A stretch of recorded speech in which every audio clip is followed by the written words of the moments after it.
Welcome to Issues and Answers with your host Diane Kinderwater. Issues and Answers is presented as a public service to inform, educate, and better the lives of New Mexicans. And now, Issues and Answers with your host Diane Kinderwater.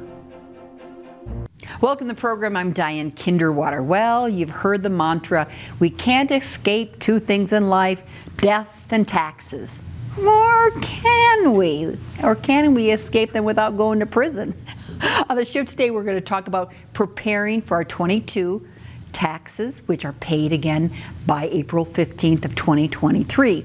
Oh, don't start yawning yet. You know you have to do all these things, and we're going to give you some tips on how to help you prepare them better, and some tips maybe to help you save some money, take some deductions you didn't know about, and maybe tips on what we should do by the end of this year, 2022, so we're prepared to pay what we just owe and not one penny more in 2023 for these taxes. So there are some things that we need to do by the end of this year. So please stay with us as we talk to two New Mexico enrolled agents who are going to give us, I don't think they can give tax advice, but they can give us information about what they do as New Mexico enrolled agents and what you need to do and what I need to do. We'll be back talking about taxes right after this.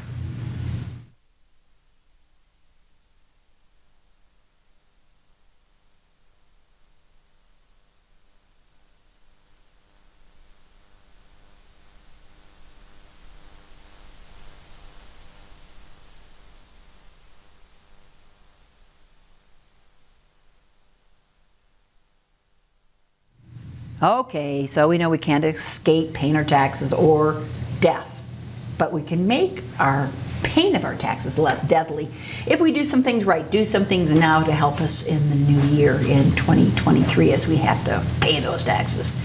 Welcome to my TV show. Appreciate you being here. Of course, Shelley Barker, she's a New Mexico enrolled agent, and she is a tennis player extraordinary. And Lynn Shoup, who is also a New Mexico enrolled agent. And Shelley, you've been a New Mexico enrolled agent for over 30 years, and Lynn, you since 1989, many years. Many years. We didn't want to have to calculate. Thank you for having us here. Thank you. I appreciate the time. We're going to talk about, of course, what an enrolled agent is, but also tips, tax tips, and what we need to do. So to give yourself credibility, I guess we have to start with what is an enrolled agent. Lynn, can you tell me what that is? Well, we are licensed by the Treasury Department. We can do representation for taxpayers anywhere in the world where the IRS has a presence. What do you mean by we can do representation? If they receive any kind of letter from a tax authority and we need to represent them on their behalf and give an explanation of their circumstances and get resolution from the tax authority, we can do that anywhere in the world. But also, do you do tax preparation? Well, and like you said, Diane, what is an enrolled agent is a question we get a lot. There are about 12,000 of us in the United States. Our history goes back to the Civil War, where we were advocates for people who had their horses and their land taken away from the government. Okay, so we started in the representation business.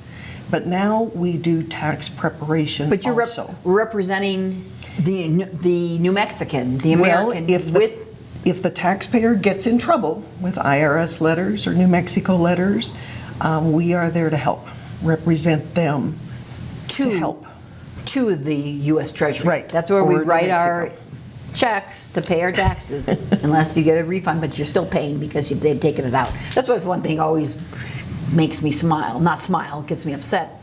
And I remember Governor Johnson, who I worked for, used to say, if everybody had to pay their taxes on April 15th, instead of having them deducted out of your paycheck, they would sure look at government differently and demand to know how their hard-earned money is being paid if they had to write that U.S. Treasury check. So true. On April 15th. And just to be clear for the consumer, representation is a word that seems strange to them. Audits are the word that they're familiar with. So if there's an audit pending or they need more information for the tax authority, that's where we step in. We conduct the audit in the place of them.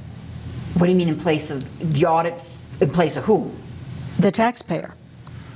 We take their documents, we take their information, we go through the situation, and we visit with the person from the state or the person from the IRS who is questioning any information on their return.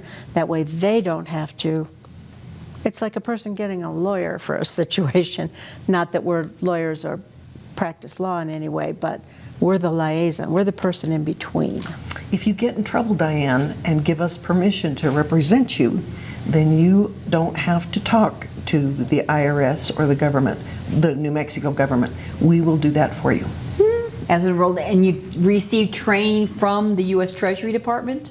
Much before we get our license. It's an extensive examination before they will license you from the Treasury. There are 3 parts, very in-depth.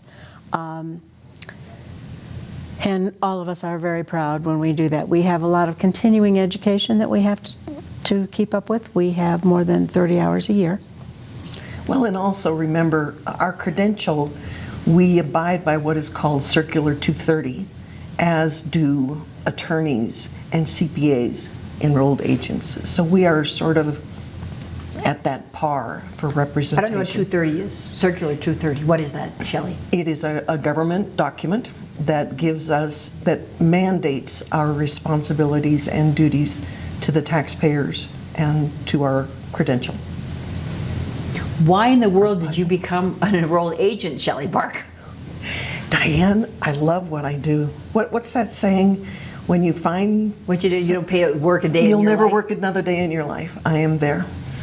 What do you like about it? I love working with my clients. I love solving the problems. I love having the knowledge that I have.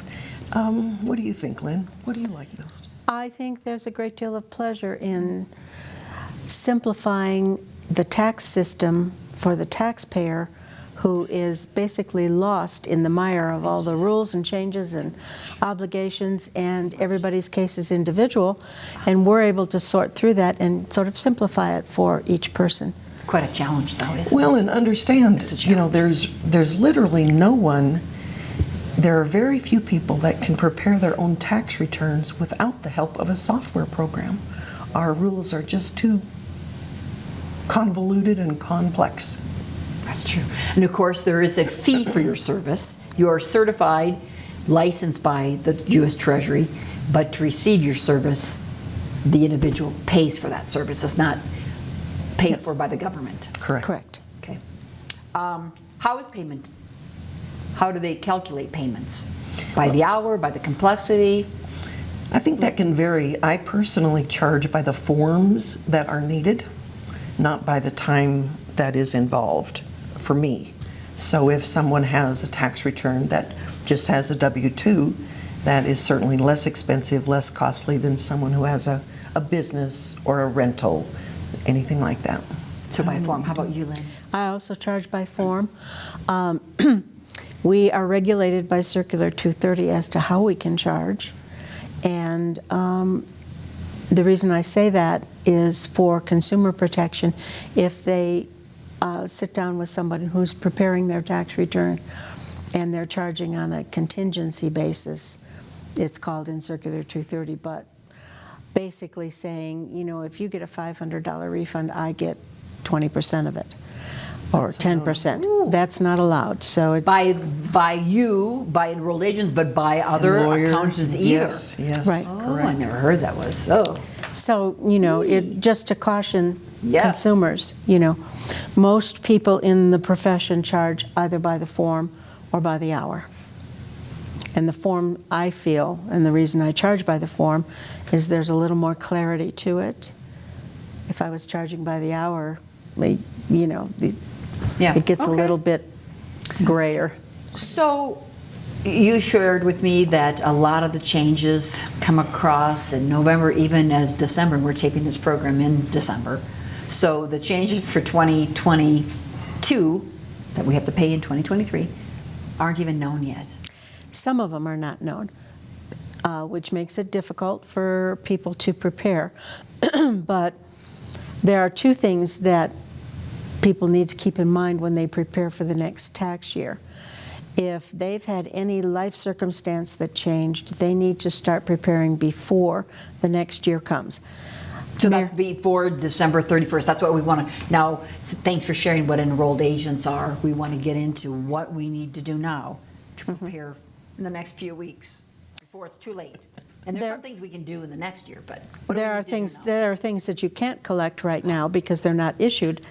Your W-2s, your 1099s for interest and dividends and brokerage statements, and all of that comes out after the new year.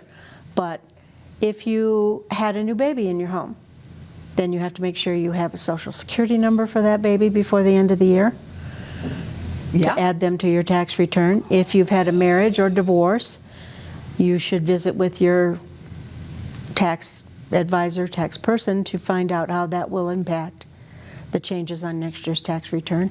You can start gathering documents if you sold a home, purchased a home, sold a rental, purchased a rental. All of those require a lot of documentation, closing statements, the expenses, and so on. And one thing that's come up this year in New Mexico that we haven't had in a long time are the fires and the casualty losses, and documentation on what you've had for reimbursement and what you actually lost.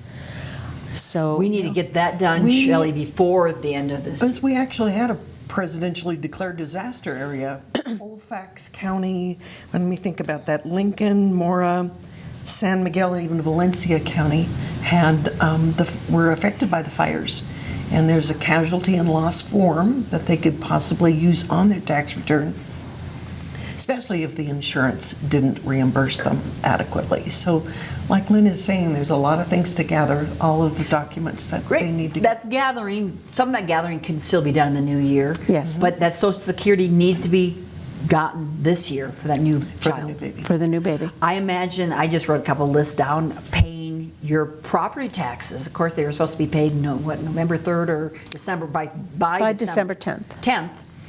If you're late, then you can't deduct them from this year's taxes. And since 2018, when the tax law changed and we came out with the much higher standard deduction, a lot of people don't deduct their property taxes because they don't have enough.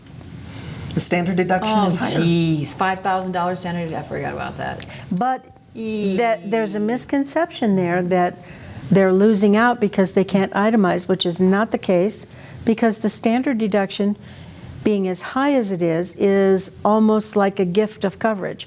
So if you haven't spent enough in charitables and property taxes and mortgage interest to exceed your standard deduction, then you've benefited by the amount that they allowed you. Yeah. And I think it's $5,000 for an individual. Oh no, it's by marital status. So if you're married, and it changes when you're over 65 and whatnot, but basically for a married couple, it's around $27,000. And Standard deduction. Ooh, where did I get 5,000? I don't know. Maybe as a teenager, I'm okay. Better check my paperwork. Well, another thing. 27,000? Sure. And What's an individual? 12,000. Now, see, these are hard. If you asked us what the standard deduction was for 2023 for head of household, I'd have to go look it up. Maybe around 12,000 or so. well, for a head of household, it'd be around 18. And for a person, it's a little shy of 13, but then you get extra if you're over 65. You get extra if you have handicap vision problems and whatnot. So I was going to add to Lynn, yes, even though a lot of us do not itemize anymore, we use the standard deduction. It's important for the taxpayers to realize that medical does count as far as New Mexico is concerned. So they need to add up their prescriptions, and they need to add up their copays, and they need to find out about their health insurance if they pay it out of pocket, and the x-rays and some of the travel. That's not part of the deduction? That is part of the itemized deductions, and generally it's not usable on the federal side. But New Mexico has a medical deduction. So people need to keep track of their medical. It's a small deduction, but it's there. And there are no limits. You can deduct your medical expenses on the New Mexico tax return. Even if you take the standard Yes. Correct. You can still do the medical just on the New Mexico, but not On the the federal. New Mexico, and it's a percent of your medical that comes off the top, yes. And New Mexico is not always consistent with the federal. For example, this year, they initiated a $10,000 exemption for people in New Mexico who get military retirement. And in the past, they had no exemption on the state form. They just paid tax on their military retirement. Also, they have an exemption for Social Security that you pay on your federal return, depending on your household income, $75,000 for single people and $150,000 for a married couple. They will not have to, if their income is less, not have to pay tax on the Social Security that they pay on their federal return. Now, they haven't come out with the details as to how that's going to be shown on the form, but it is something that's new this year as an exemption. It's a wonderful benefit. You know, we pay, Which one is it? I got the veterans, but which one is this? Social Security. if your income is a little too high, Diane, and you get Social Security, you will pay income tax on part of that Social Security. Up to 85% of the Social Security you may pay tax on the federal. And in the past, you paid New Mexico tax on that amount also. Now, like Lynn is saying, if your income is in certain brackets, you will not have to pay. You're exempt from paying. Yeah, the For legislature. Mexico. Okay. I worked for legislation for years. They worked on that, so that passed. They've worked on and it. the veterans they passed. So finally, they're not paying taxes on a 10,000 of the veterans, and you're saying part of Social Security for. Might not be taxable either on But the federal, they still tax 80. Oh, yes, ma'am. Okay. Now, if we're talking about New Mexico, I can segue just for a second. And before that, I want to go back to Social Security because now that you're refreshing my memory and having worked on this, we pay taxes on our Social Security when we earn it as a young person. You pay some tax, yes. And then when we receive the Social Security, we pay taxes on it. So double taxation. No, not necessarily. That's a misconception in that while you're working, Yes. you're making contributions into the Social Security system, the same way you would make a contribution into any retirement program. When you reach the age where you want to draw your Social Security benefit, you are then receiving a retirement distribution. You're not making a contribution, you're receiving a retirement distribution like you would from PARA, or if you were taking from a 401k or a 403b or something and like we're paying that. taxes on it. And you pay tax on 100% of the deferred amount from a retirement program. Not so with Social Security. You get your retirement benefit, and your taxation of that is somewhere between 50% and 85%. So it's really Okay. But when we earn it, Lynn, when I earned it when I was younger, you made a contribution into the system. but Of that 6%. 6%, and that was not taxed. My income was not taxed on that 6% when I earned it. Yes, it was. Well, was. You paid the tax on your income. But now you're collecting back.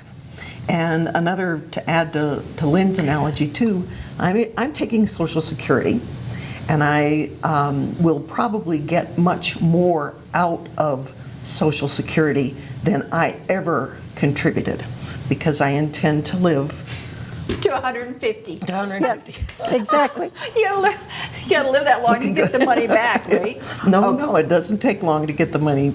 Well, Okay. it depends, of course. So I interrupt. So again, sorry to clarify this. I paid, when I was younger, 6% into Social Security. I made X amount of money. That X amount was taxed. Or was the 6%? No, Yes. it was taxed. It was taxed. If they- So that's why I call it double taxation. I paid on that 6% when I was younger. Now that I'm collecting it, I'm going to pay up to 85%. So Or it's- pay nothing. Depends on your income bracket. Right, but that's why I call it double taxation. When I earned it, I pay taxes. When I take it out, I expect to be paying taxes. So that's why I call it double taxation. Yeah, in a sense. It's a lot like a defined benefit plan. You pay into the defined benefit plans, and there's very few left except government and Anyway. certain, yeah. And then you pay tax when you Okay. get it out, yeah. Well, I call that double taxation. Yeah, in a sense, yeah. Not in a sense, I Not call it equity. double taxation. I paid it and I paid, okay. What else can we do now before the end of the year if you were to gift to your children, to relatives, to your family members? Gifting, there's a limitation on how much you're able to gift each year. I don't know if it's 11,000, 14,000, I think it's up to You're 16. off again. 16. 16. Do we need to make that gifting now? And the gift has to be done in 2022. If you want to gift, you are allowed to gift up to $16,000 to as many people as you want. Your favorite news anchor woman, your favorite enrolled agent, your children, camera people. Camera people, camera Yes. okay. And the 16,000 indicates if you give 16,000 or less, there is no paper product at all. There is not a gift tax return required. And the recipient has no tax. It's after that. Now, that is one thing that a lot of people are confused about. They think if they gift, they can deduct it. No.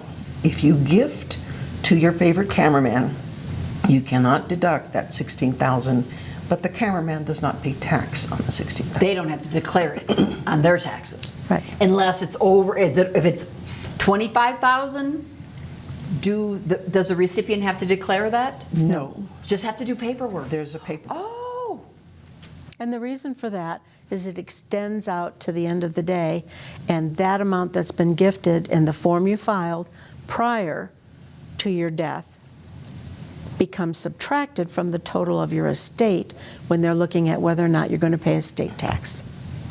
Right now, that estate tax is very, very high, so people who truly gift for tax purposes are quite wealthy.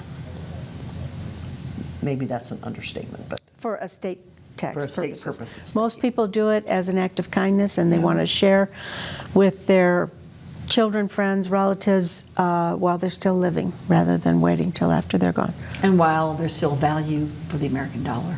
Yes, that too. that's another show. What other, we have just, in this show, we're going to have you back, and you're going to be here in February, March to talk about other things we need to do. What points would you like to make? Can I Yes. rewind the tape just a minute, Yes. Diane? Because we were talking about New Mexico and what our taxpayers, our consumers need to watch for. And we had a legislature that gave out rebates in 2022. Now, those rebates, they were in different increments. We don't think that they are going to be taxable, but we should all be looking for a document from the New Mexico Tax and Rev Department to at least tell us what they think they sent us, so we know we got the money that we deserved, and then there should be some sort of an explanation. It should not be taxable at all, we think. Thank you. Lynn, in the couple minutes we have left, what points about this year we should be doing? Cryptocurrency. Oh, People who trade and invest in cryptocurrency have to keep track of what they've done and when they bought, when they sold, when they changed accounts with it. And the one thing that the government looks at more carefully than how much you invested and how much you traded and whether there are capital gains on it, they're looking at people who are paid, people who do data mining and whatnot and are paid by cryptocurrency. And that has to be converted into US dollars because earnings for a service provided, once they exceed $600, you have to receive a 1099 on that. And you have to include it on your tax return because you have to pay Social Security and Medicare tax on that as earnings. And we've seen in the past with crypto people that that kind of slides by. They don't, as the consumer, have a real solid understanding of what's investment and what's earnings. So that's just cautionary. And people who invest in cryptocurrency, some get very good statements, very detailed statements, and some don't. And it's their responsibility to keep track of all that. We're having another show. Don't worry, we're not going to talk about cryptocurrency in the next show. It's just one thing to get ready before next year. Thank you. Any last tip you can give folks on this show? I would hope that the taxpayers, that the consumers out there are aware of their tax life, that they know where their income is coming from, that they know what deductions they're allowed, that they ask questions, that they find a preparer who has a PTIN number.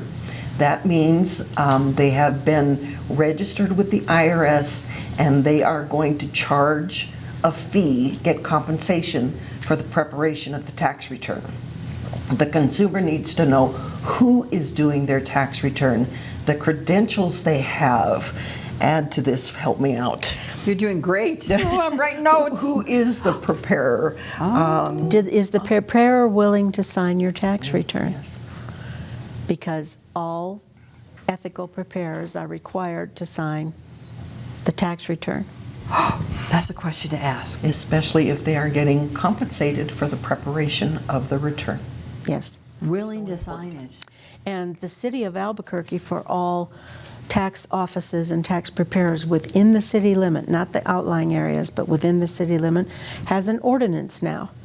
And if you are not a CPA, an enrolled agent, or a tax attorney, you have to follow some rigid guidelines to do tax preparation in the city of Albuquerque. Oh boy. Good to know. And it's for consumer protection. Good to know. Lynn Shoup, enrolled agent, Shelley Barker. You're smiling. We're not done yet because we're going to be talking more taxes. Okay. And you've done a great job explaining the enrolled agents and things that we need to do by the end of this year. But next time we're going to talk about more maybe specifics, and I'm still looking for those tax tips, looking for the deductions and things that we can legally take, because we all know we pay a lot for our government, and the value of our money doesn't go as far as it used to. So on those notes, we wish you a happy new year, and we'll see you next year. I'm Diane Kinderwater. Make it a great week. We'll see you. Bye-bye.